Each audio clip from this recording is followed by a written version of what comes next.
batetik osasun profesionalaiek, ikastaroa jasotzen duten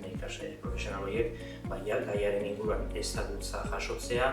eta esango nuke bai kontzientzia, hizkuntza kontzientzia bat, ez du zer ikusirik orain arte ezagutu dugun hizkuntza kontzientziaren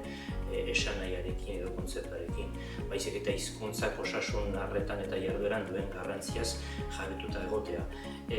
Bigarrena, hortik abiatuta eragile aktiboak eskuratzea edo lortzea, eragile aktiboak edo active agent esaten duguna guk, ez hau da normalizazio prozesuan, arretaren normalizazio prozesuan eragile aktiboak izango diren osasun langileak, bestela nekez egingo duzu aurrera. Eta amaitzeko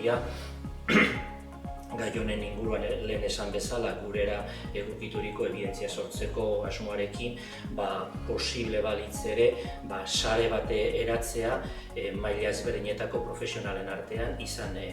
Jonek ondo zehaztu den moduan euskara teknikariak, psikologoak, erizainak edo maila ezberdinetako medikoak zertarako azken baten ikerketa proiektuak abiarazteko mota ezberdinetako ikerketa proiektuak eremu esparru guzti ezberdinak landuko dituztenak, sinergiak azken batean. Nolabait aldaketa abiarazteko orduan oso eraginkorrak izateko.